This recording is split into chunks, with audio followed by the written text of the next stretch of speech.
इमान् वेङ्कटनाथार्य कवितार्किकेसरी वेदान्ताचार्यवर्यो मे सुनिधत्तां सदा हृदि यस्य वाग्वृत्तिपर्यन्ता यतिराज सरस्वती तस्मै वेदान्तगुरवे भूयो भूयो नमो नमः। विशुद्धविज्ञानघनस्वरूपं विज्ञानविश्राणनिबद्धदीक्षं दयानिधिं देहभृतां शरण्यं देवं हयग्रीवमहं प्रपद्ये।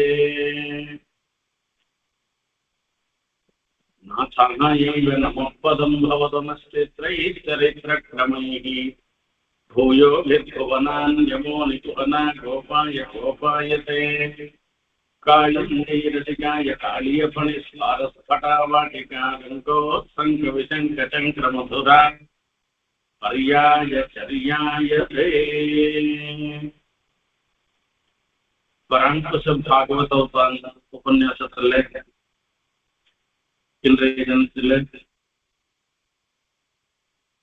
குரவை ஆட்சியர் பதிகத்தின் மூன்றாவது பாகத்தை நாம் பார்க்க இருக்கின்றோம். நம்மாழ்வாருடைய கிருஷ்ணானுபவத்தை நாம் பார்க்க இருக்கின்றோம்.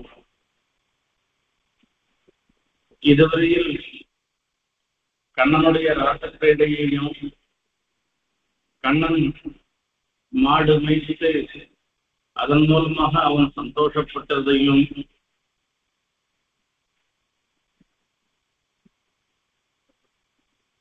காளிந்தி என்கிற யமுனை ஆற்றில் காளியனுடைய படத்தில் நர்த்தனமாடியதும்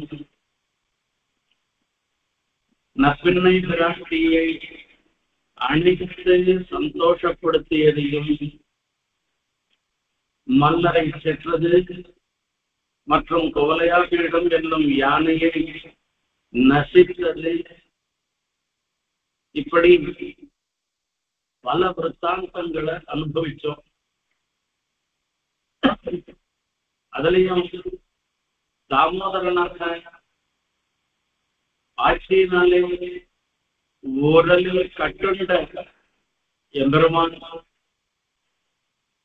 வஞ்சக பெண்ணை சாவப்பால் உண்ட எம்பெருமான் சகடாசுரனை வதம் பண்ணின எம்பெருமான் தேவர்கள்லாம் பிரார்த்தித்ததற்கு இணங்க பூபாரத்தை போக்குவதற்காக அவதாரம் பண்ணின பெருமாள்.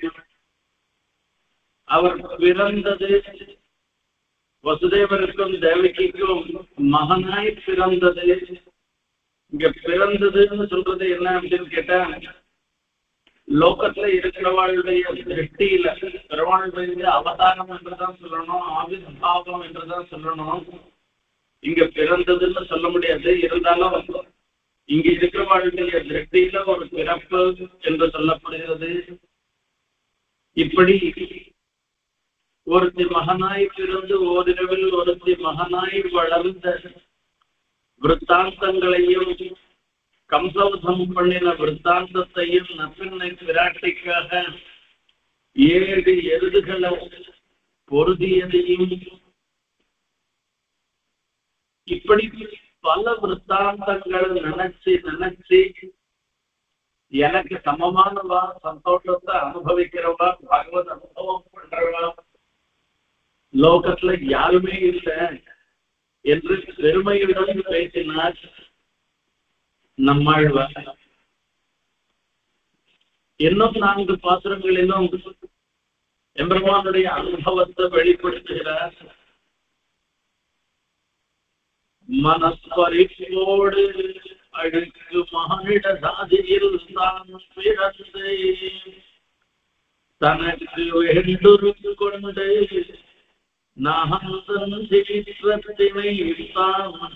சீற்றத்தினை முடிக்கும் புனத்துழாய் மொழி மாலை மார்பன் என்னப்பன் தன்மாயங்களே நினைக்கும் நெஞ்சுடைய எனக்கு இனியார் நிகர் நிகழ்ந்தே.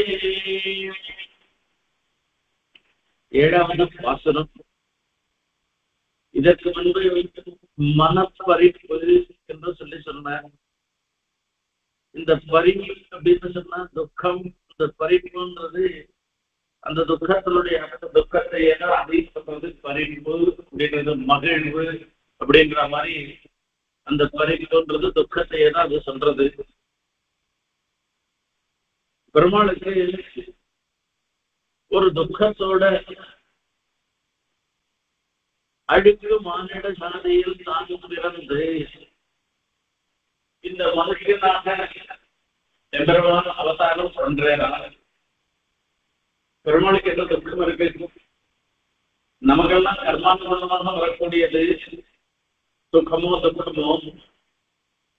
பெருமாள் அகர்மவசனாக எழுந்துள்ள இருக்க அபகத பாப்மா என்பது பெருமாளுக்கு சொல்லக்கூடிய முதல் குணம். அப்படி இருக்கச்சு மனப்பறிப்போடுன்னு ஒரு பெரிய மனோ துக்கத்தோட கூட பெருமாள் அவதாரம் பண்ணிருக்க என்று சொன்ன இங்க பறிப்பு என்ன துக்கம் அப்படின்னு ஆசிரித்தாளுக்கு ஏற்படுகிற துக்கம் தனக்கே ஏற்படுவதாக அவர் நினைக்கிறார். அதுதான் மனப்பறிப்போடு அவதரித்தாள் மனப்பறிப்போடு என்பதாக சொல்ல சொல்றார். கருணைக்கு லட்சணம். கருணைன்னா என்ன, தயன்னா என்ன அப்படின்னு ஆசிரிக்க துக்க அசகித்துவம். தன்னை அண்டினவர்களுக்கு ஒரு கட்டம் வந்ததுன்னா அதை தாங்கிக்க முடியாமல் இருந்திருக்கிறது ஒண்ணு. எந்த ஒரு பிரயோஜனத்தையும் கருதாமல் ஆசிரியர்களுடைய துக்கத்தை போக்கடிக்கணும்னு நினைக்கிறது இருந்திருக்க அதுதான் கருணை என்று சொல்லப்படுகிறது. பெருமாளுக்கு ஏற்பட்ட மனப்பறிப்பு என்ன அப்படின்னு கேட்டா ஆசிரித்தாளுக்கு ஏற்பட்ட ஒரு துக்கம். அந்த துக்கத்தை இவரால தாங்கிக்க முடியாமல் இருந்திருக்கிறது தான். இந்த துக்கத்தை சொல்லக்கூடிய பறிப்புன்ற இந்த சப்தம் இந்த இடத்துல எம்பெருமானுடைய கருணைய சொல்றது, லட்சணையா சொல்றது. முக்கிய வித்தி லட்சண வித்தியில ரெண்டு சொல்றது. இந்த ஒரு பதத்துக்கு சொல்லிற்கு பொருள் கூறும் பொழுது அந்த சொல்லினாலே சொல்லப்படும் பொருள் அது முக்கியமாக சொல்லப்படுகிற பொருள். கங்கா என்று சொன்னா அந்த பிரவாகத்தை சொல்லி குறிக்கிறது. அந்த கங்கான்றது நதி, அந்த நதியினுடைய பிரவாகத்தை சொல்றது. கங்காயான் கோஷகா, கங்கையில ஒரு இடைச்சேரி இருக்குன்னா பிரவாகத்தின் நடுவுல இடைச்சேரி இருக்கும். அப்போ கங்கை கரையிலன்னு அர்த்தம். இந்த மாதிரி இடங்கள்ல கான்டெக்ட்ல அர்த்தம் சொல்லும் பொழுது அந்த முக்கியார்த்தத்தை விட்டுட்டு செகண்டரி மீனிங் சொல்றோம். அதுக்கு லட்சணம்னு சொல்லுவா. அந்த அதுல வரைச்சே கங்கா பதத்துக்கு கங்கா தீரத்துல லட்சணம், கங்கா தீரத்தை குறிக்கிறது. அந்த மாதிரி மனப்பறிப்புன்னு சொன்ன இந்த சப்தம் எம்பெருமானுடைய காருண்யத்தை குறிக்கிறது. லட்சணையா காருண்யத்தை குறிக்கிறதுன்னு சொல்லணும். மனப்பறிப்போடு அழுக்கு மானிட சாதியில் தான் பிறந்து, அழுக்கு மானிட சாதியில் சரீரத்துல அழுக்கிறது. மாம்சம், ருதிரம், அஸ்தி, மேத, மஜ்ஜ என்று பல அசுத்தங்கள்லாம் சேர்ந்து அது ஒரு தோலால ஒரு பையில போட்டு மூட்டை கட்டி வச்சா மாதிரி நம்மளுடைய சரீரம் இருந்திருக்கு. இப்படி ஒரு அசுத்தமான மலவியாப்தமாக இருந்திருக்கிற மனுஷ ஜாதியில அவதாரம் பண்ணிருக்கிறார் பெருமாள். இந்த ஜாதியில மனுஷ ஜாதியில என்னென்னதான இடிகுணங்கள் உண்டோ, இடிவான குணங்கள் உண்டோ அத்தனையும் இருப்பிடமாக சொல்லக்கூடியது இந்த மனுஷ ஜாதி என்பது. இந்த மனுஷ ஜாதியில போய் பெருமாள் அவதாரம் பண்ணிருக்கோம். அவர் ஹேய பிரத்யேகனாகவும் கல்யாணிக்காரனாகவும் எழுந்திருக்கிறவர், ஹேய குணங்கள் எல்லாவற்றுக்கும் எதிர்த்தட்டாக இருந்திருக்கிறவர், கல்யாண குணங்கள் எல்லாவற்றுக்கும் இருப்பிடமாக இருந்திருக்கிறவர். அப்பேற்பட்ட எம்பெருமான் ஹேயமான இந்த ஒரு சரீரத்தை மனுஷ சரீரத்தை எடுத்து அவதாரம் பண்ற இது யாருக்காக? ஆசிரியாருடைய துக்கத்தை போக்கடிக்கிறதுக்காக தான் எந்த அளவுலவனா இறங்கிறதுக்கு சித்தமாக இருக்கேன்னு அர்த்தம். அப்படி மனுஷனாக அவதாரம் பண்ணினாலும் கூட அவருக்கே ஏற்பட்டதான திவ்யமங்கள விக்கிரகத்தோடையே பெருமாள் சேவை சாதிக்கின்றான். அந்த பெருமாள் திவ்யமங்கள விக்கிரகத்தோட அவருக்கு உண்டான சமஸ்த கல்யாண குணங்களோடையும் பெருமாள் அவதார தசையிலையும் விளங்குகிறார் என்பதுதான் அவதார ரகசியத்துல கீதையில கண்ணனே சாதித்த ஒரு விஷயம். மனப்பறிப்போடு அழுக்குமானிட சாதியில் தான்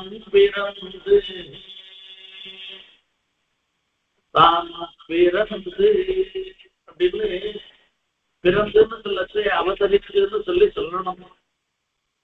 எப்படி இவரை பிறந்துன்னு சொன்னாங்கன்னா 10 மாசம் கர்ப்பத்துல இருந்துருக்கு. தேவகியனுடைய கர்ப்பத்துல 12 மாசம் இருந்துருக்க. அதே மாதிரி கௌசல்யனுடைய கர்ப்பத்திலையும் 12 மாசம் இருந்துருக்க. இப்படி 10 மாசம் 12 மாசம்ன்ற கணக்குகள்ல மனுஷ ஜாதியில பிறக்கிறவா எல்லாரும் கர்ப்பவாசம் பண்றது, நரக கர்ப்ப வாசாந்திக்கும் மானிடராக பிறக்கிறது அரிது என்று சொல்லப்படுகிறது. இது மனுஷ ஜாதி. இதுல பிறக்கிறதுக்கு எவ்வளவோ சுத்தம் பண்ணிருக்கணும்.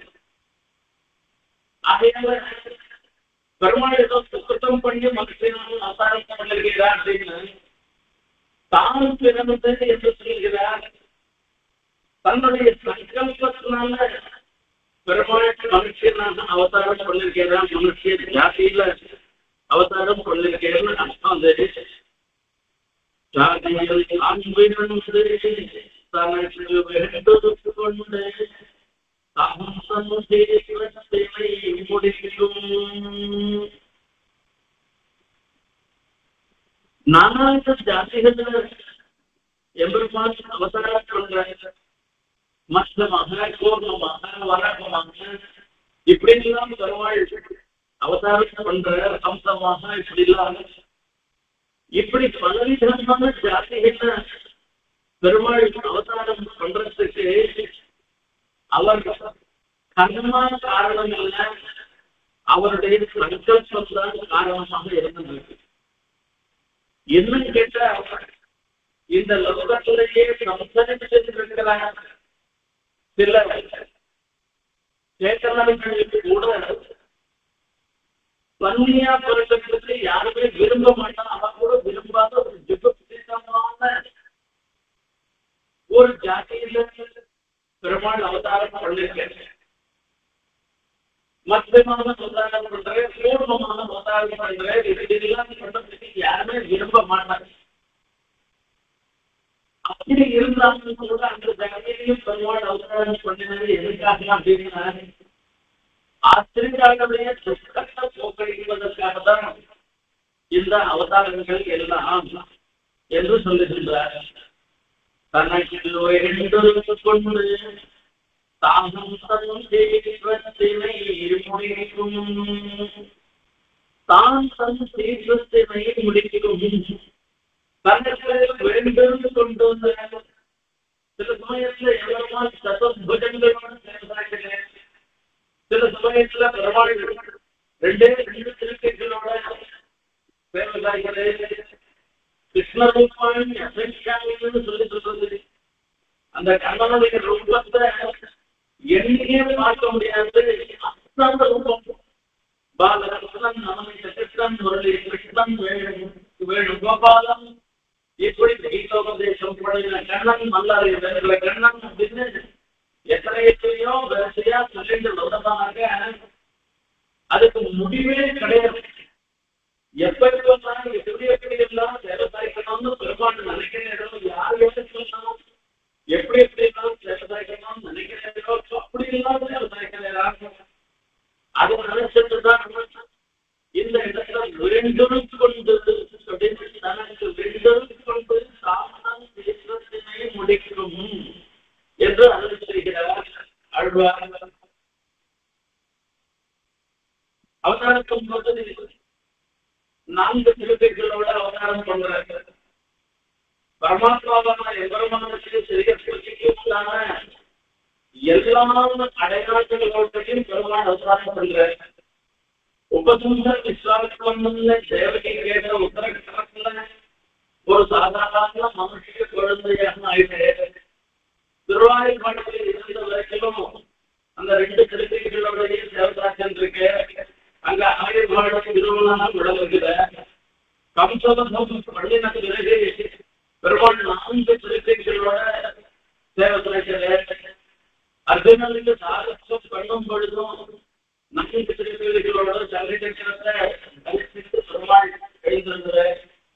இப்படி எந்த சமயத்துல எப்படி சேவதாய்க்கணும்ன்றத பெருமாளே தன்னுடைய சங்கல்பமாக தீர்மானம் பண்ணி அப்படி அப்படியே சேவதாய்ச்சல் இருக்கு. தனக்கு வேண்டும் கொண்டு சாந்தம் முடிக்கும், தன்னுடைய சீக்கிரத்தினை தானே முடித்துக் கொள்கின்றார். எம்பெருமானுக்கு கோபம் வருகிறது அர்த்தம்.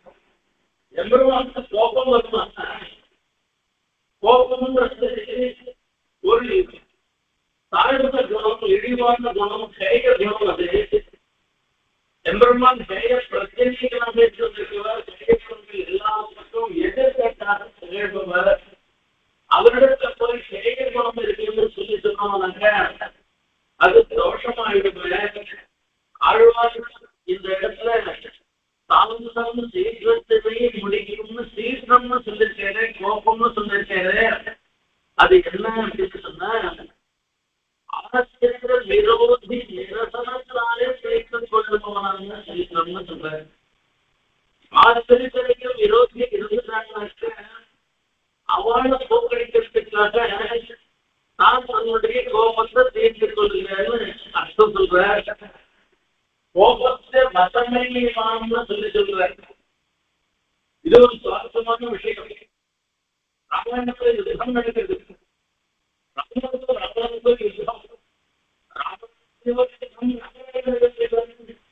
இந்த யுத்தத்துக்கு எப்படி இருந்ததுன்னு ஒரு உப்புமான் சொல்ல முடியுமா? எதுவுமே சொல்ல முடியாது. சமுதிரம் எப்படி இருக்கோம்னா ஏரியை காண்பிச்சது ஏரி மாதிரி சமுதிரம் சொல்ல முடியுமா? சொல்ல முடியாது. அதையால நடக்கிறது.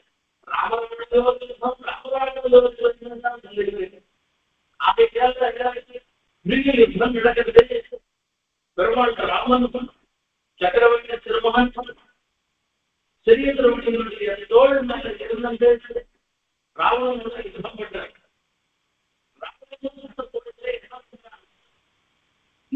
நடுவில் அம்பனுடைய மார்பிலேயே அம்பு எறிகிறார்.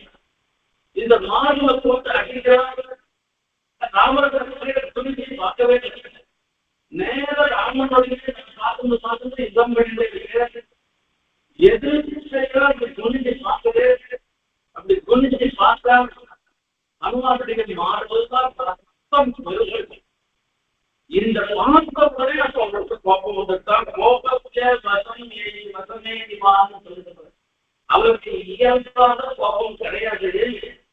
ஆசிரியர்களுக்கு ஏற்பட்ட ஒரு சிரமத்தை பார்த்த உடனே தான் கோபத்தை அடைந்ததாக அவர் காண்பிச்சிட்டு இப்போ பிரமாதமான யுத்தம் பண்ணலன்னா ராவணனோட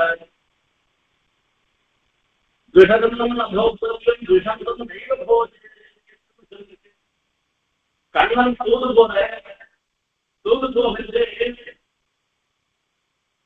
விதுரத்துல போய் சாப்பிட்டு வர.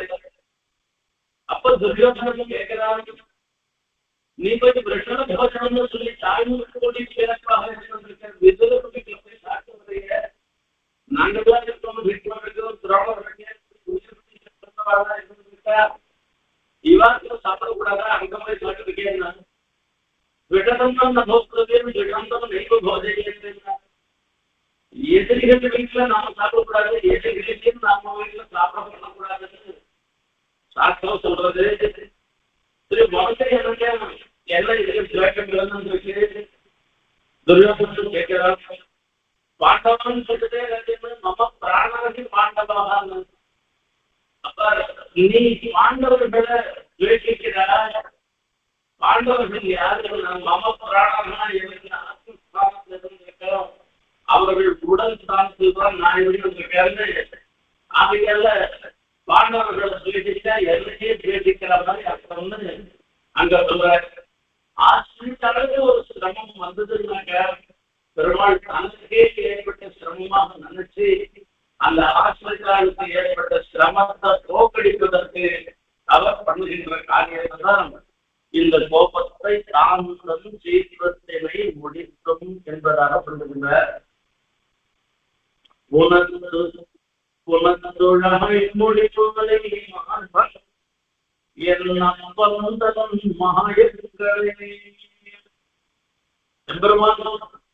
பெருமாள் திருத்துழாய் மாதிரியே சாதித்திருக்கிறாங்க. ஆசிரியர் ரட்சணம் பண்ணிட்டு ஆசிரியர் விரோதியை நிரசனம் பண்ணி ரட்சணம் பண்ணிட்டு திருமணம் திருத்துழாய் மாதிரி தாளிகமையிலும் தோழிலும் தன் 4 பேர் மேலும் சொல்லி அழுவார் மங்களாசாசனம் பண்றாரு.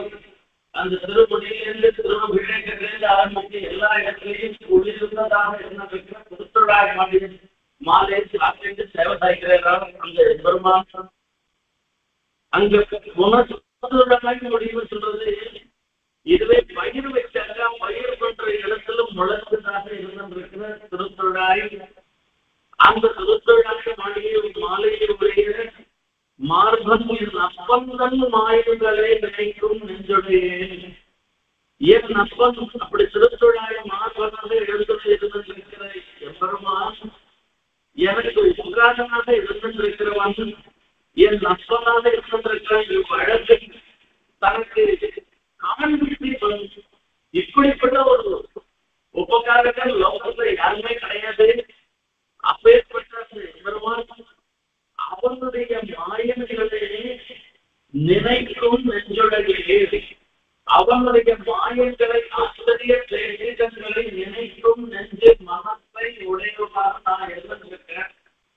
அப்படி இருக்கிறது எனக்கு யானைகள் நீளத்தை நீங்கள் இந்த பூமியில எனக்கு சமானமாக யார் இருக்கிறார் என்று ஆழ்வார் சாதிக்கிற இங்க பெருமையுடன் சாதிக்கின்ற இங்க சொல்லச்சே ஆழ்வாருடைய பெருமைக்கு காரணம் என்னன்னா இந்த மனசு தன்னையே அதாவது எம்பெருமான கண்ணனுடைய நினைக்கும்படியான ஒரு நிலையில மனசு இருக்குன்னாக்க அதை காட்ட வேற எல்லாம் பார்க்கணும். இந்த மனசு சஞ்சலமே மனசு சொல்லிட்டு மனசு சஞ்சலம் நாம உபதேசம் பண்ணிட்டே இருந்தா கூட எங்கேயோ வேற ஒரு சிக்கி போயிட்டே இருக்கோம். புத்தகம் வாசிச்சுட்டு இருப்போம், ஆனா இன்னொரு இடமும் போயிட்டு இருக்கோம். உபன்யாசம் கேட்டு இருப்போம், அப்ப பார்த்தோம்னா 2-3 இடமும் ஓடிட்டு இருக்கோம். இப்படி எல்லாம் இல்லாம அந்த பகவத் விஷயத்திலேயே முழுமையாக ஈடுபட்டு இருக்கும்படியான ஒரு மனசை நான் பெற்றவனாக இருக்கிறது.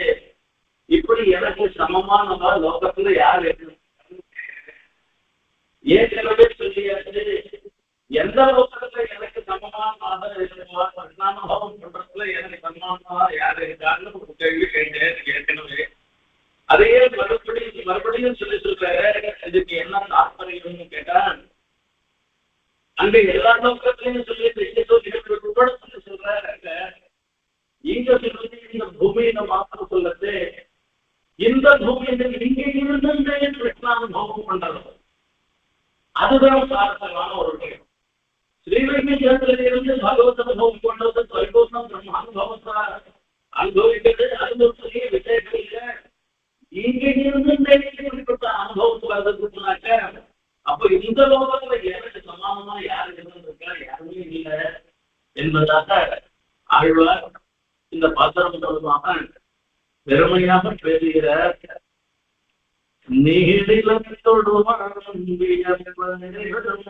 போர்கள் செய்து வாழலாயிரம் தோழ்துமித்ததும் உட்பட மாற்றம் பல மாணியாய் நிலவு கொண்ட மாயன் என் அப்பந்தன் மாயங்களை காணவும் நெஞ்சுடையே எனக்கு இனிய கலக்கவுண்டே. சரி, எனக்கு சமமானவர்கள் லோகத்துல யாரும் இல்ல, பகவத் அனுபவம் அப்படின்னு சொன்னாங்க. அந்த பகவத் அனுபவம் நிலைச்சு இருந்துருக்கா, அதுக்கு ஒரு கலக்காம ஒரு முயற்சி என்ன பண்றோம் அப்படின்னா, நிச்சயவாசம் பற்றின காலத்துல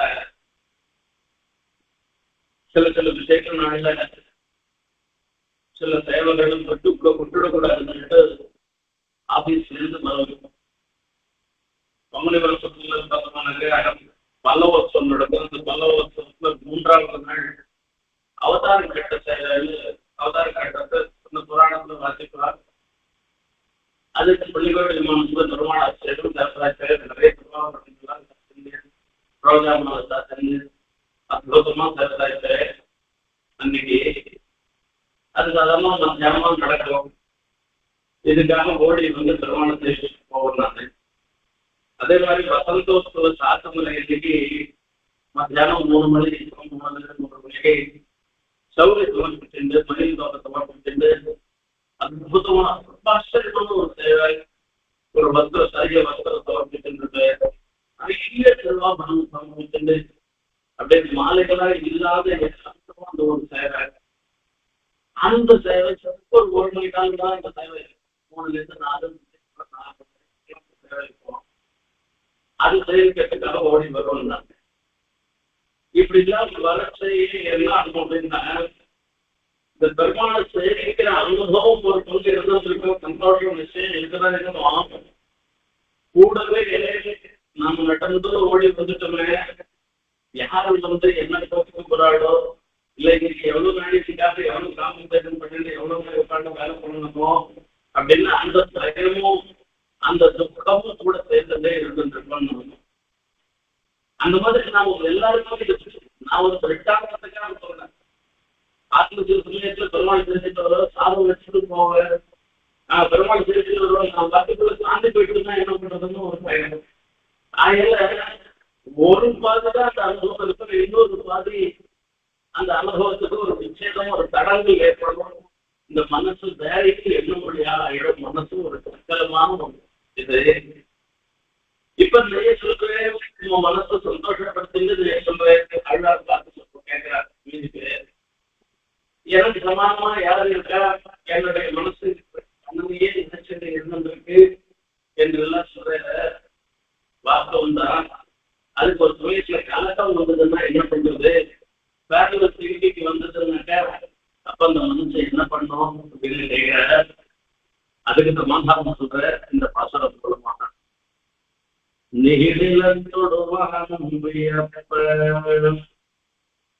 நிறைபொருள் போர்கள் செய்து வாணனாயிரம் தோல் தோழித்ததும் உட்பட மற்றும் பல. வாணாசுரனோட ஒரு வாணாசுரனோட ஒரு பெரிய வாணாசுரன் சிவபெருமானுடைய பக்தன். கண்ணன் போற்றுகிறேன், அவர் தனியாக யுத்தம் பண்றேன். இப்படி தனியா யுத்தம் பண்ணாலும் கூட பெரிய ஒரு சைன்யத்தோட வாணாசுரன் பொண்ணுக்காக உஷாக்காக அவன் சண்டை போட்டுருக்கான். இப்படி சண்டை போட்டு இவனுக்கு வாணாசுரனுக்காக சிவபெருமானே வர, ஸ்கந்தம் சுப்பிரமணியன் வர, இப்படி எல்லாத்தையும் பெருமாள் யுத்தம் பண்றா. எல்லாரையும் ஜெயிக்கிறேன், வாணாசுரனையும் மதம் பண்றேன். நீலத்தோடுமா இங்க இருக்கிறவா மாத்திரம் இல்ல, வான்மைய பூமியில நிலம் வான் அப்படின்னு சொன்னா இங்க நிலத்துல இருக்கிறவா ஆகாசத்துல இருக்கிறவா அப்படின்னு சொல்லி எல்லா இந்த மாதிரி அர்த்தம் இருக்கு. அவ எல்லாரும் ஆச்சரியப்படுறாடா, எப்படி இப்படி ஆச்சரியமானது, எப்படி முடிஞ்சதுன்றதுக்கு நிறை பெறும் போர்கள் செய்து ஒன்னாவது எத்தனை அப்படின்னா ஒரு சொன்னாங்க எத்தனை சொன்ன அத்தனை பேரோடு சொல்ல போறது ருத்ரனோடு சண்டை போடுறது சுப்பிரமணியனோடு சண்டை போடுறது பாலாசனோடு சண்டை போடுறதுன்னு பெரும் போர்கள் செய்து ஆயிரம் நோள் தொழில் உட்பட மற்றும் பல அந்த பாலாசனுடைய 1000 தோள்களிலும் வெற்றி எரிந்தது உட்பட இது முதலாக இருக்கக்கூடிய அநேகமாக இருந்திருக்கிற எம்பெருமானுடைய சேட்சிதங்கள்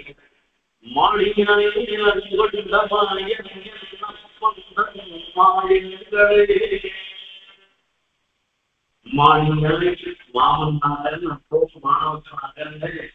நிலம் கொடுத்த ஒரு ஆச்சரிய சேட்சிதங்கள் எல்லாத்தையும் சேர்த்து சொல்றாரு ஒன்னவே குளிர்மழை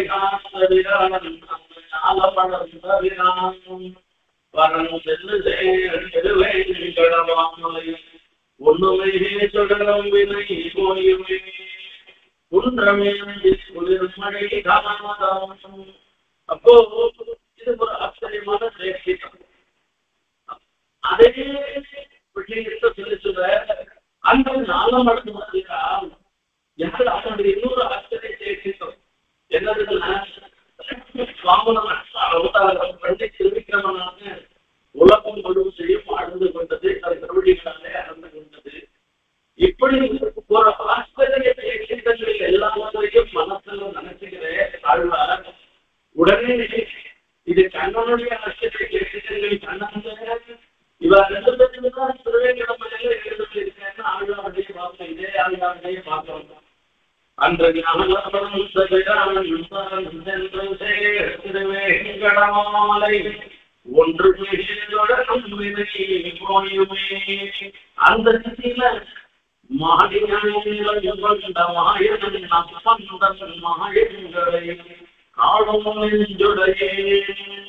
இப்படி எம்பெருமானுடைய ஆச்சரியமான சேஷங்களை நான் பார்க்கும்படியான ஒரு பாக்கியம் பண்ணியிருக்கேன் என்னுடைய மனசு அந்த எம்பெருமானுடைய சேஷங்களை பார்ப்பதில் முழுமையாக முனைந்து இருந்திருக்கு அப்படிப்பட்ட மனசு உடையமாக இருக்கிற எனக்கு இனிமேல் என்ன கலக்கமும் ஒரு கலக்கமும் கிடையாது சொல்ற முடியாத சட்டகலத்தை இந்திரியங்கள் ஒவ்வொன்றும் மீதி இந்திரியங்களுடைய காரியத்தையும் பண்ணலாம்னு ஆசைப்படுறோம் கண்ணால பார்க்க முடியும் காதால கேட்க முடியும் நாவினால ருசிக்க முடியும் மூக்கனால கர்ப்பத்தை அறிய முடியும் இப்படிதான் அதற்கு ஒரு பிரத்யேகமான ஒரு செயல் இருந்துருக்கு கண்ணால கேட்க முடியாது கண்ணால ருசிக்க முடியாது கண்ணால நுகர முடியாது ஆனா ஒவ்வொரு இந்திரியமும் பகவத் விஷயத்துல வரைச்சு எல்லா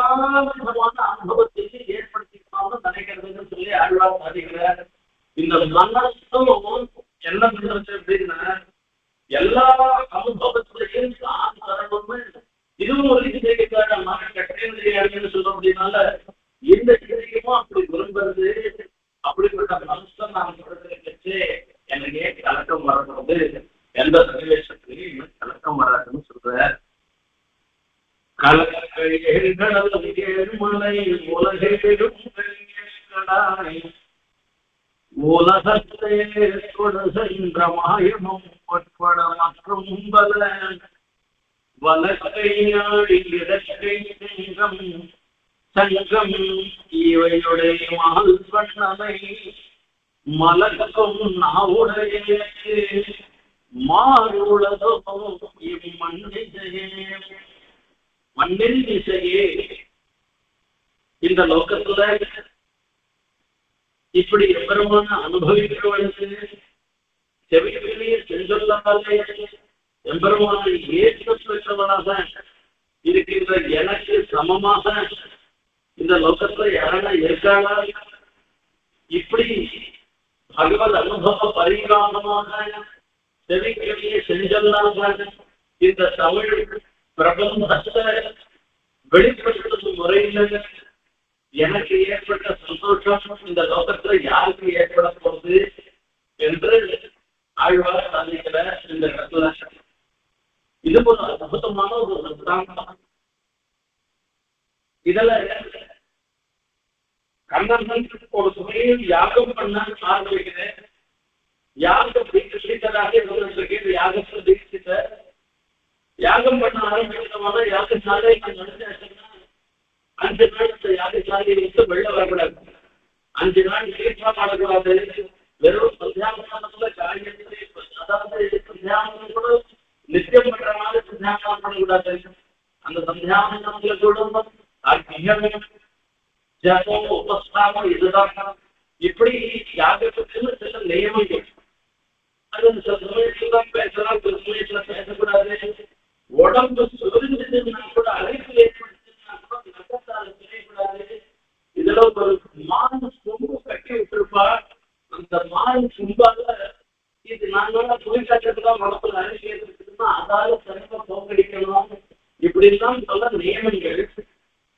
அங்கேருந்து கண்ணன் யாகம் பண்றேன். அந்த யாகசாலையில உட்கார்ந்து இருக்கு. ஒரு பிராமணன் ஓடி வரையல. ஓடி வந்து கண்ணா இடத்துல கண்ணா கண்ணா நீதான் எனக்கு கட்டி, எனக்கு நீ ரட்சணம் பண்ணணும், எனக்கு ரட்சணம் பண்ணணும்னு காசு விழு விழுட்டு என்ன சமாச்சாரம்னு சம்தியம் கேட்கிறேன். அவர் சொல்ற எனக்கு இது வரைக்கும் 3 குழந்தை பிறந்தது. அந்த பிறந்த நான் தான் எனக்கு தெரியும். உத்தரக்கணத்துல அந்த குழந்தை காணாம போயிடுது. இப்ப என் மனைவி ஆசான பிரச்சனையாக இருக்கா. இப்போ நானும் அவளுக்கு குழந்தை பிறக்க போது இந்த குழந்தையானா எனக்கு கிடைக்க முடியாம ஒரு பாக்கியத்தை நீ கொடுக்கணும். பொண்ணை தவிர வேற யாராலையும் பண்ண முடியாது. கண்ணா நீ எனக்கு அனுப்பிரப்பட்டேன்னு வந்து அதத்துல கண்ணனும் யாகம் பண்ண போயிட்டு போது கர்நாடக ரட்சணம் தான் பிரதானம்னு சொல்லி கிளம்புறேன். அப்பா அர்ஜுனன் சொல்றாங்கன்னா நீ இதுக்கெல்லாம் போவாண்டா, நான் கர்நாடகத்தில் சரணாட்சி பண்ணா அர்ஜுனன் நான் பார்த்துட்டேன்னு சொல்றாரு. சரி போ அப்படின்னு சொல்றாங்க. சமஸ்தம் கொடுக்குறேன். ஆனா அந்த பிராமணனுக்கு அர்ஜுனனிடத்துல விசுவாசம் பரவாயில்லை. ஒன்ன கேட்டா இவனாய்க்கு போய் சொல்றியே நினைச்சிட்டு சரி இவன் பெரிய சூரன் இவன் ஆய்ச்சி போகணும்னு அழைக்கிட்டு போற ஒரு பர்ணசாலை. அந்த பர்ணசாலையில அந்த பிராமணனுடைய மனைவி பிரசவித்து நிறுவனா. இந்த பர்ணசாலை உள்ள எலும்பு கூட போக விட்டாதபடி அர்ஜுனன் தன்னுடைய பாண்டுகளால மூடிட்டான். கொஞ்ச நாள் வீட்டில் அந்த குழந்தை பிறக்கிறது. பிராமண ஸ்திரீக்கு அவர் வெள்ள வரே இந்த சமயம் அந்த குழந்தை காணாது.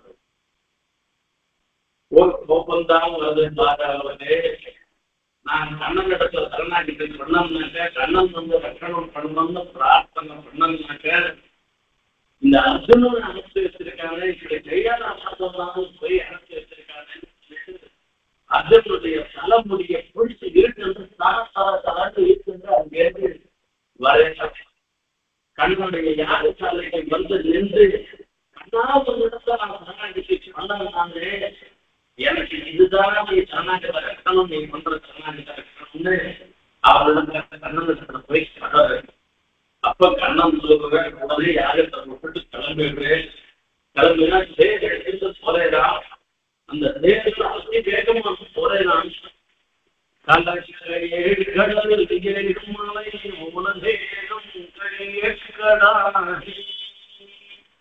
ஏழு கடல் இது ஒவ்வொன்றும் 7 சமுத்திரங்கள், 7 மலை குல பர்வத்தங்கள், இப்படி 7 இருக்கிறது. 7 உலகங்கள், 7 இது எல்லாமே அந்த எபெருமான் விஷயத்தில் என்ன ஆச்சரியம் கலந்துட்டான். என்னாச்சுன்னு தெரியலையே. இந்த வைதிக புத்தகத்துக்காக இப்படி நிலைக்கிறது இவ்வளவு வேகமா இங்கேருந்து திருநாள் வரைக்கும் பேரமொழியே போயிட்டு இருக்கேன். இது அம்மாவதான் ஐட்டம் போன ஒரு இடம். இது பேரே கண்ணாடி போயிட்டு இருக்கேன்னு எல்லாரும் ஆச்சரியப்பட்டு பார்த்துட்டு இருக்காங்க இந்த இடத்துல. இது ஒரு ஆச்சரியமான ஒரு சன்னிவேசம். இத பார்த்த உடனே அவன் எல்லாரும்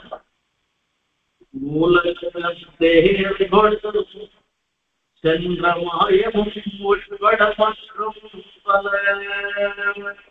அந்த தேவை கொண்டு இந்த தேவை கொண்டு சென்ற மாயையும் உட்பட அங்க தேவை கொண்டத்துல சொல்லி சொல்றார். விஷ்ணுலோகம் சொல்லி சொல்றது பெருமாளிடம் சமீபத்தில் இருக்கிற விஷ்ணுலோகம், பிரம்மாஸ்வரம், ருத்ரலோகம், விஷ்ணுலோகம் இருக்கிற விஷ்ணுலோகத்தை இருக்கிற விராட்டி மக்கள் கண்ணனுக்கு நேரம் சேவிக்கணும்னு ஒரு ஆசைப்பட்டாலாம். அதுக்காக எப்படியெல்லாம் வரவழைக்கணும், எப்படி வரவழைக்கிறதுனா இதுதான் ஒரு வழி. சரணாகத ரட்சணத்துக்கு என்னன்னா பண்ணுமா கண்ணனுக்காக அங்க விராட்டி மக்கள்லாம் போய் பண்ணின ஒரு காரியத்தை நான் குழந்தைய வரைக்கும் போயிட்டா அந்த குழந்தையை போய் வீட்டுக்கு கொடுத்தேலாம் பெருமாள் கண்ணன். இது என்ன ஆச்சரியமான பிரத்தாந்தம். இந்த பிரத்தாந்தத்தை நினைச்சாலே போறோம். இது சொல்ற பெரியாழ்வாட்ட திருமொழியில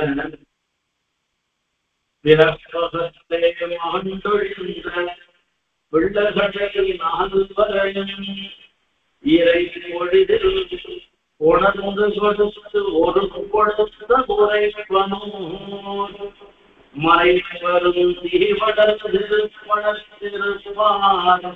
வருகிருந்தை அழித்திருப்பான் திறமையுடைய மலையுவர் வாழ் திருவரங்கம் என்பதுவே. இதே விற்த்தாந்தத்தை 3 விற்த்தாந்தத்தை சொல்லி சொல்றேன்.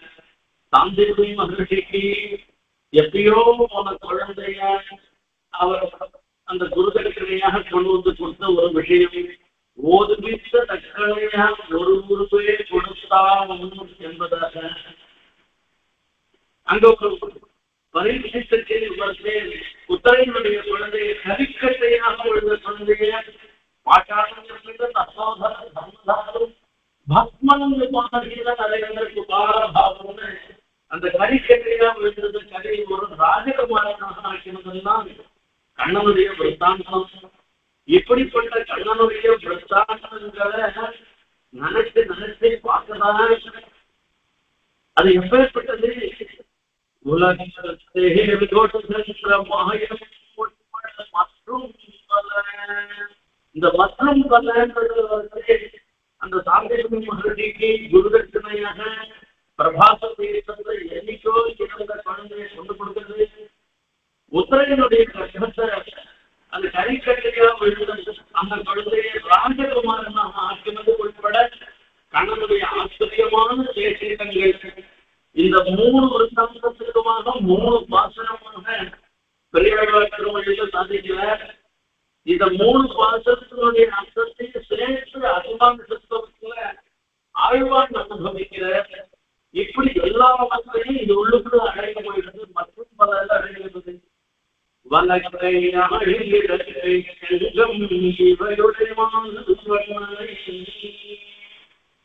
அந்த எம்பெருமானுடைய வலது சக்கரத்தையும் இடது கையில் சங்கமும் சமர்ப்பிக்கின்ற இவை இத்தனையும் முடியதான் 4 பண்ணையும் நிலமேக்காக இருக்கிற எம்பெருமான். அந்த எம்பெருமானுடைய திருமையை சொல்லச்சே நிலமேக்க சாமலன்னு சொல்லச்சேயே ஒரு பெரிய ஒரு சந்தோஷம் ஏற்படுறது. அந்த நிலமேக்க சாமலனாக எம்பெருமானை மால்மன் நீளம் இருக்கும். மால் மலங்குன்னா இப்படிப்பட்டு மலங்க பண்ணத்தக்கதாக இருந்திருக்கிற ஒரு சந்தோஷத்தினால எல்லாரும் இன்னும் என்ன பண்றோம்னு சொல்ல தெரியாத அவனுடையாக இருந்திருக்கு.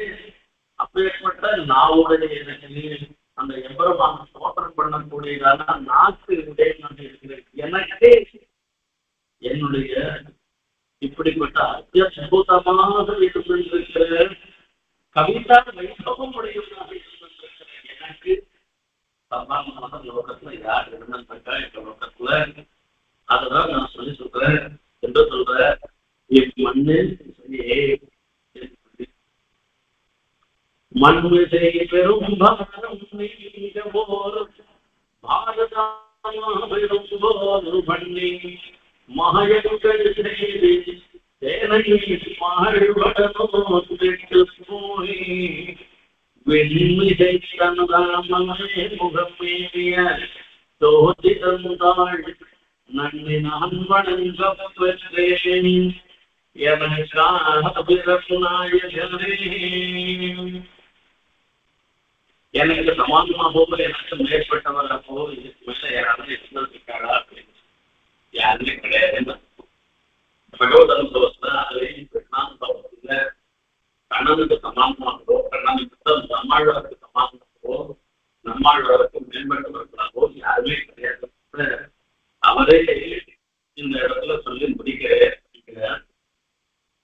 மண்ணிசைக்கு பெரும்பாலும் இந்த பூமியில ஒரு பெரிய பாரம் பெருமாள் அவதாரம் பண்ணதே பிரபோத்து விபதத்தினுடைய காரணங்கள் விஸ்வம்பராம விஸ்வம்பரான்னு லோகம் மொத்தத்தையும் தரிக்கிறவள் விஸ்வம்பரான பூமி பிராட்டிக்கு பேரு அவனுக்கு தரிக்க முடியாதவராக சொல்றாளோ அப்படிப்பட்ட பெரும் பாரத்தை தூக்கடிப்பதற்காக என்ன பண்றேன் அப்படின்னா ஒரு பாரதம் பெரும் மகாபாரத பண்ண சாதாரண போதில பெரும்போர் பண்ணி மகயங்கள் அந்த யுத்தத்துல என்னென்னதான் பண்ணாக்க அவர் பண்ணின மாயங்கள் கொஞ்சங்கள் அப்படிப்பட்ட மாயங்கள் அபிமன்யு வதம் பண்ணிருக்கிறார். இது ஒரு பிரச்சனையினால வதம் பண்றார். வதம் பண்ணின பிற்பாடு அர்ஜுனன் அபிமன்யு போயிட்டானா அப்படின்னு சொல்லிட்டு தர்மபுத்திரெல்லாம் மூணு சொந்த போட்டு உட்கார்ந்து இருக்காங்க. உங்களுக்கு எல்லாம் எல்லாத்தையும் ஏன் இப்படி இருந்திருக்கோம்னு கேட்கிறாங்க. கேட்டா அப்பா இந்த குழந்தை போயிட்டு வயநாடு இந்த குழந்தை சொன்னதுக்கு காரணம் நாங்களும் தான். இந்த பத்மபி விபத்துல நாங்க அவங்க உள்ள போக விட்டோம். நாங்க வெளில வர முடியாத போயிட்டு அவங்களுக்கு வர தெரியல. இப்படி தயக்கத்தில் வசம் பண்ணிட்டான். குழந்தை எந்த அப்பா குழந்தை போயிட்டாங்க. அதுல எங்க மாவீரன் ஒரு குழந்தை இந்த வயசுல சொன்னாங்க இந்த துக்கத்தை எப்படி போக்குறது என்ன பண்ண முடியும்? வேற எல்லாரும் முதல்ல என்ன பண்ணுவோம்? அந்த முதல்ல துக்கப்பட்டதுன்னா கோபம் தான் வரும். இந்த துக்கத்துக்கு காரணமாக யார் இருந்தாலும் அவளுக்கு அப்பவே அவன் தீர்மானம் பண்ணிட்டான்.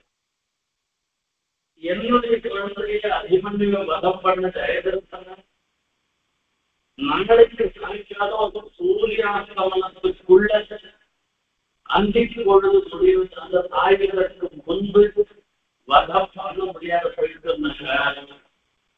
நான் அக்னி பிரவேசம் பண்ணி நான் மாற்றத்துக்கு சபதம் பண்றான். நீ முக்தி எல்லாரும் அக்னி முக்தி வெறிவா அவங்க ஜெயதர்சன் நினைச்சு நான் வதம் பண்ணாலே இருந்திருக்கேன். நான் அக்னி பிரவேசம் பற்றி அதையே நான்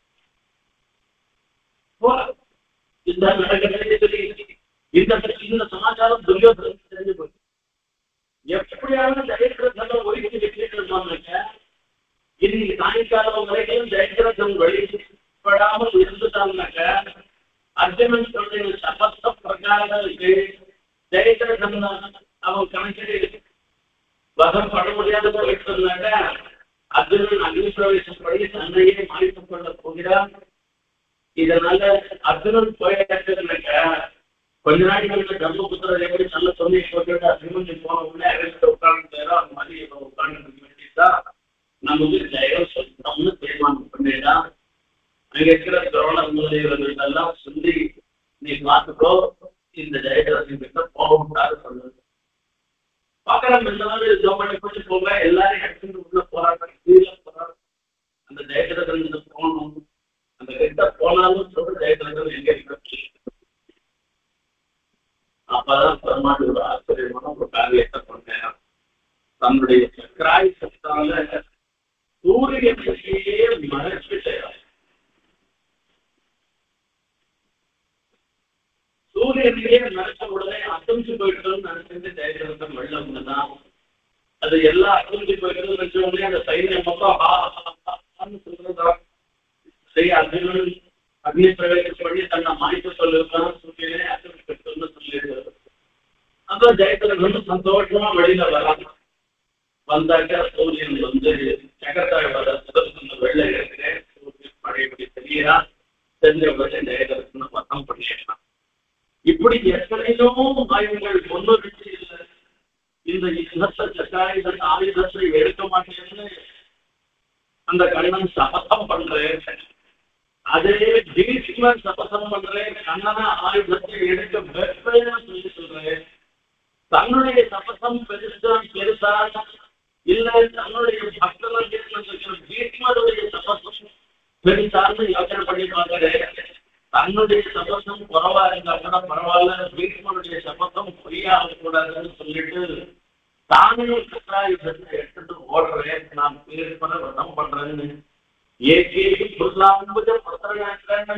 கண்ணா கண்ணா வாவா இதுக்காக தான் நான் பார்த்துட்டு இருக்கேன்.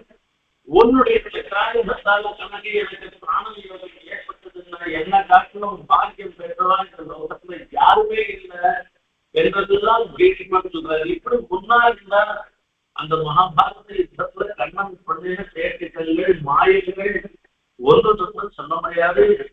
மாயம்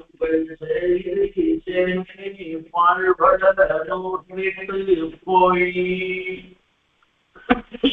மாயங்கள் செய்து சேனையை பாழ்பட இந்த சேனையை மொத்தமா சூன்யமாக ஆகும்படியாக பண்ணி சேனை எல்லாம் விசேஷமாக மிகுதி இல்லாமல் எல்லாம் நட்டிக்கும்படியாக பண்ணி 108 அப்படின்னா மந்திரிக்குன்னு அர்த்தம். அதாவது இப்படிப்பட்ட உபாயங்கள் எல்லாம் பண்ணி விண்ணிசை தன்னதானவே புக தன்னுடைய தாம பரமவியோமத்தில் இருந்திருக்கிற தன்னுடைய இடத்துக்கு ஸ்தானத்துக்கு தன் அடித்தோதிக்கு எவ்வளவான் எழுந்துள்ள பிரவேசிக்க மேலிய இப்படிப்பட்டதான ஒரு சந்தேசம் அப்படி திவ்யமான சைத்தத்தோடு இருக்கக்கூடிய நிரசியமான ஒரு கீர்த்தியோடு இருந்திருக்கிற எம்பெருமானுடைய திருவடிகளுக்கு கிட்டி நான் வாங்கப்பட்டேன். அந்த திருவடிகளை நான் சேமித்தேன். அவனுக்கு சேகவர்த்திகளை நான் பண்ண போறேன். அந்த இதனால் வரைக்கும் அவனுக்கு அந்த சேகவர்த்தி கைக்கறியை நான் பண்ணேன்.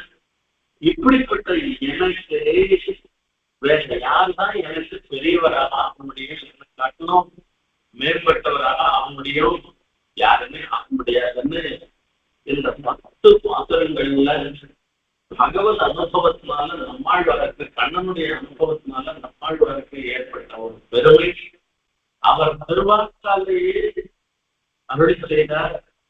அந்த அனுபவத்தை நாமும் 3 நாட்களாக பகிர்ந்து கொண்டோம்.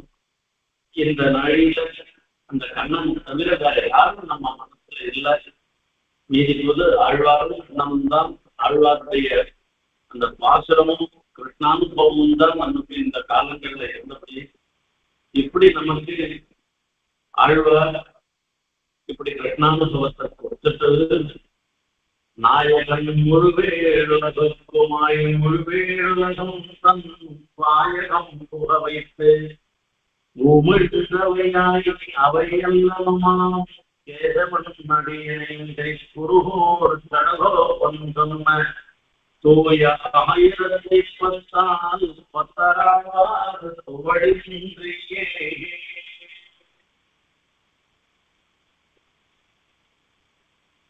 இந்த பாத்திரங்களால இந்த கிருஷ்ணாவதாரத்தை அதெல்லாம் அனுபவிக்கிறாளோ அந்த கிருஷ்ணாவதாரத்தை அனுபவிக்கிறவாளுக்கு அவனுக்கு என்ன ஏற்படும் அப்படின்னு கேட்டாக்க இந்த லோக மொத்தத்தையும் சிருஷ்டி பண்ணுறவர் அவர்தான். உண்டு உமிழ்ந்தவர் எல்லாமே அவர் தான் சிருஷ்டி பண்ணவர். மகாபிரளயத்துக்கு காரணமாக இந்த சேதனா சேதனங்களுடைய பிரவருத்திகளுக்கு ஸ்வரூப ஸ்திதி பிரவருத்தி எல்லாத்துக்கும் காரணமாக இருந்திருக்கிற இப்படிப்பட்டவராக இருக்கிற சர்வேஸ்வரத்துவத்தை உடையவனாக எம்பெருமான். அந்த எம்பெருமான் அவரை ஆசிரியவாளுக்கு ஒரு சந்தோஷப்படுத்துறதுக்காக இங்க கண்ணனாக சகல மனுத நயனத்தான் கீதா பாடத்துல சொல்லி சொல்ற. இந்த கீதா பாட்டி ஆரம்பத்துல வரத்தை எல்லாரையும் இந்த கண்ணாலேயே பார்க்கும்படியாக மாம்ச கட்டுத்தால பார்க்கும்படியாக அவர் அவதரித்து இந்த அவதரித்த காலத்திலேயே தன்னுடைய திவ்ய சேஷ்டித்தங்களையும் வெளிப்படுத்தி அந்த எம்பெருமான ஸ்தோத்திரம் பண்ண இந்த 1000 இந்த 1000 திருவாயுடைய 1000 இந்த 10 யார் அண்ணாக அறிந்து அனுசந்தானம் பண்ணி அனுபவிக்கிறார்களோ அவளுக்கு அந்த எம்பெருமானை அடைவதற்கு உண்டான எம்பெருமானுடைய சரணாகதித்த பிராப்தி, அந்த பிராப்தி விரோதியாக இருக்கிற சமஸ்த பாபங்களும் கழிந்து அவர்கள் எல்லோரும் நித்திய சித்தர்களாக இருந்து எப்பவும் பகவத் கைங்கரியம் பண்ணுபவர்களாக ஆவார்கள் என்று நிகமனம் பண்ற இந்த பாசுரம் மூலமாக. இது காட்டிலும் வேற என்ன வேணும்? 1024 பத்தராவால் துவழ்ச்சியே பக்தர்னா பக்தர்கள் அர்த்தம். இது எம்பெருமானுக்கு பக்தராக ஆவார்கள். நித்திய அனவரத்தம் கைங்கரியம் பண்றது தவிர சர்வகால சர்வாபோசிதமான கைங்கரியமும் பண்ணுபவர்களாக ஆவார்கள். அதில் எந்த விதமான விச்சேதமும் தடங்களும் இல்லாமல் இப்படி இந்த கைங்கரியத்திற்கு தடங்களாக இருந்திருக்கிற பாபங்கள் மொத்தம் போய் அந்த எம்பெருமான் 7 உலகத்திற்கும் நாயகனாக சமஸ்த லோகத்திற்கும் காரணமாக இருந்திருக்கிற கண்ணனை அனுபவிப்பவர்களுக்கு ஏற்படக்கூடிய ஒரு பலத்தை இந்த பாசனம் மூலமாக சொல்ற. நாமும் இந்த 3 நாட்களாக பராங்குஷ பாகவதத்துல கண்ணன் கிருஷ்ணாவதாரத்தினுடைய ஏற்பட்ட ஜிஎஸ்பிகே உபன்யாசம் மூலமாக அனுபவித்தோம். அடிவனுக்கு இந்த வாய்ப்பை நல்கியமைக்கு எப்படி தன்யவாக சொல்றது, இந்த மூலமாக பகவத் அனுபவத்தை ஏற்படுத்தியதற்கு இது எப்படி தன்யவாக சொல்றதுன்னே தெரியல. ஆகையால அவர்களுக்கெல்லாம் என்னுடைய பிரணாமங்கள் தான் இது தன்யவாதமான இல்லை. எல்லா பகவதத்திலும் அந்த கண்ணனுடைய என்னுடைய பிரணாமங்களை சமர்ப்பிக்கின்ற எல்லாருக்கும் இப்படிப்பட்ட ஒரு பிரணாமம் ஏற்படணும்னு பிரார்த்திக்கின்ற விடைபெறுகிறேன். கவிதார்த்திக சிம்மாவே இல்லையா